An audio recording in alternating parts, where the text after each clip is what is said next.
40% যেখানে বাকি আছে সেখানে 4% দেওয়াতে কি যায় আসে, এবং এই জানুয়ারি থেকে তো সেটা 40%ই গিয়ে দাঁড়াবে। আমরা কোনো ভিক্ষা চাইছি না, তো আমরা অধিকার চাইছি। অধিকারের জন্য ওই ছেঁড়া রুটি আমাদের পছন্দ নয়, আমরা সেই গোত্রে পড়িও না। সমস্ত কিছু বিরুদ্ধে লড়াই চলবে, কোনো অসুবিধা নেই। আমরা সমস্ত কিছু নিয়েই অভ্যস্ত হয়ে গেছি। একটা জিনিস ঠিক করেছি যে এই রাজ্যের শিক্ষিত মানুষের অধিকারকে সুরক্ষিত করার জন্য সরকারি কর্মচারী শিক্ষকরা যে কোনো সীমা পর্যন্ত যেতে রাজি আছে। তাদের যদি প্রাণ দিতে হয় তাতেও সায় আছে। ওখানে কোনো সাধারণ মানুষের প্রবেশাধিকার আছে নবান্নের চত্বরে? সাধারণ মানুষটা কি 14 তলায় যিনি বসে থাকেন তিনি যদি এখন সাধারণ মানুষ হয়ে যান তাহলে তো মুশকিল।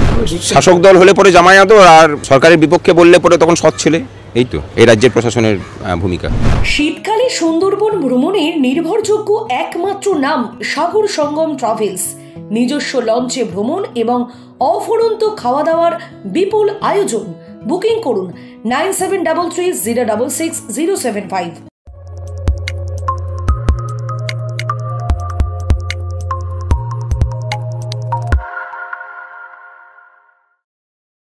দার্জিলিংয়ে চা বাগান ঘেরা কমলালেবুর গ্রাম সৌরিনীতে এবং দাওয়াইপানিতে ঘরে বসেই কাঞ্চনজঙ্ঘার দৃশ্য উপভোগ করতে আড্ডাহাট হোমস্টে বুক করুন 9836499678 নম্বরে।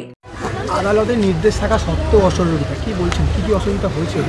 অসহযোগিতা বলতে জায়গা গতকাল যখন পরিদর্শন করতে গিয়েছিলাম তখন বাধা দেওয়া হয়েছিল, বসতে দেওয়া হবে না, আদালতের কোনো রায় হয়নি। তারপরে হচ্ছে আমরা ডিভিশন বেঞ্চে চ্যালেঞ্জ করব, অপেক্ষা করতে হবে ততক্ষণ পর্যন্ত।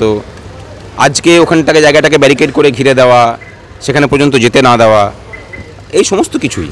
এবং টয়লেট বন্ধ করে দেওয়া, জল বন্ধ করে দেওয়া, মহিলারা আছেন তারা টয়লেট যেতে পারছেন না, বলছে ফাঁকাতে যান, ওপেন জায়গাতে যান, পুলিশ আধিকারিকদের বক্তব্য। সেখানে আমাদের মাইক্রোফোন বাঁধতে না দেওয়া, উপরে মঞ্চ খাটানোর কথা ছিল সেটা করতে দেননি। সমস্ত কিছু বিরুদ্ধে লড়াই চলবে, কোনো অসুবিধা নেই। আমরা সমস্ত কিছু নিয়েই অভ্যস্ত হয়ে গেছি। একটা জিনিস ঠিক করেছি যে এই রাজ্যের শিক্ষিত মানুষের অধিকারকে সুরক্ষিত করার জন্য সরকারি কর্মচারী শিক্ষকরা যে কোনো সীমা পর্যন্ত যেতে রাজি আছে। তাদের যদি প্রাণ দিতে হয় তাতেও সায় আছে।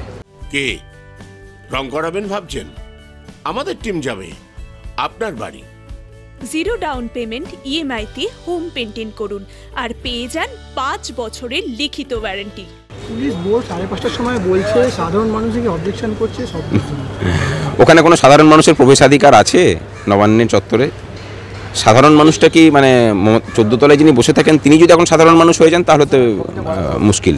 যদিও তিনি তো সাধারণ মানুষ নন, সাধারণ মানুষই সংবিধানের অনুযায়ী তিনি সাধারণ মানুষই থাকার কথা, কিন্তু তিনি বিগত 12 বছর ধরে নিজেকে অসাধারণ ভেবে নিয়ে এসে এই রাজ্যের ওই মিশরে যেমন ফেরাওদের একটা ব্যাপার ছিল, নিজেকে ফেরাও তৈরি করেছেন।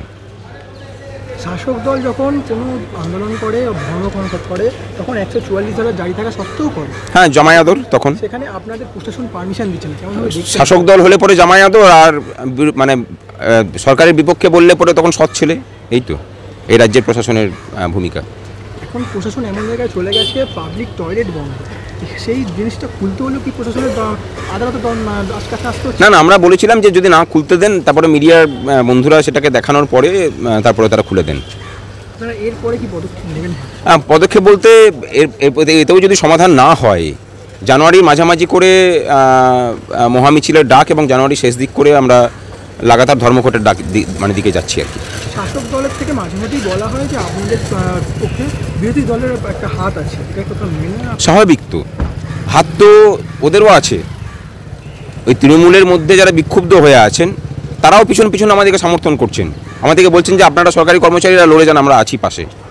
সুতরাং এটা বলতে পারেন যে তৃণমূলের বিক্ষুব্ধ গোষ্ঠী থেকে শুরু করে সমস্ত বিরোধী গোষ্ঠী তাদের মদত আছে, অবশ্যই আছে। আর আরেকটা কথা বলে রাখি, যারা রাজনীতি ছাড়া কিছু দেখতে পান না তাদেরকে জানাই যে সরকারি কর্মচারীদের কোনো পক্ষ নেওয়ার প্রয়োজন হয় না, তারা নিজেরাই একটা পক্ষ। সুতরাং এই যে নির্দিষ্ট রঙের চশমা পরে আমাদেরকে দেখার অভ্যাসটা বদল করুন, তাহলেই বরঞ্চ আপনাদের মঙ্গল হবে। আর গণতন্ত্রে বিরোধী পক্ষের ভূমিকাটা কি? বিরোধী পক্ষের ভূমিকা হচ্ছে মানুষের অভাব অভিযোগ যেটা সরকারের কানে পৌঁছায় না সেটাকে তুলে ধরা।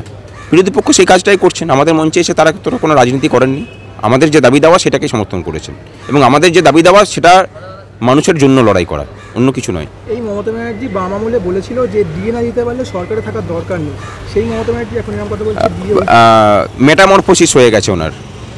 সুতরাং ওই মমতা ব্যানার্জি কী বলেছিলেন এই মমতা ব্যানার্জির মনে নেই। উনি যখন বিরোধী পক্ষে থাকেন তখন অনেক কথা বলেন, এখন দেখছেন না দিল্লিতে গিয়ে কেমন গণতন্ত্রের সান্টাক্লজ সেজে ঘুরে বেড়াচ্ছেন, আর এখানে এসে পরে কেমন ডেমন হয়ে উঠছেন। এটা ওনার মানে স্বভাবজাত হয়ে গেছে।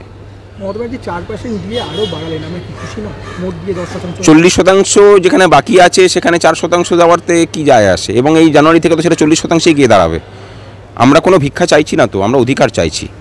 অধিকারের জন্য ওই ছেঁড়া রুটি আমাদের পছন্দ নয়, আমরা সেই গোত্রে পড়িও না।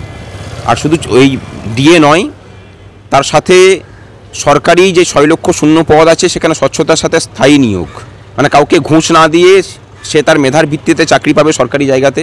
অস্থায়ী কর্মচারীদের জন্য সাম্মানিক বৃদ্ধি হবে, তাদের জন্য যোগ্যতামান অনুযায়ী স্থায়ীকরণ করা হবে, তাদের জন্য ওয়েজ বোর্ড তৈরি হবে। এই দাবিগুলো তো আছে, এই দাবিগুলো নিয়ে কথা বলুন।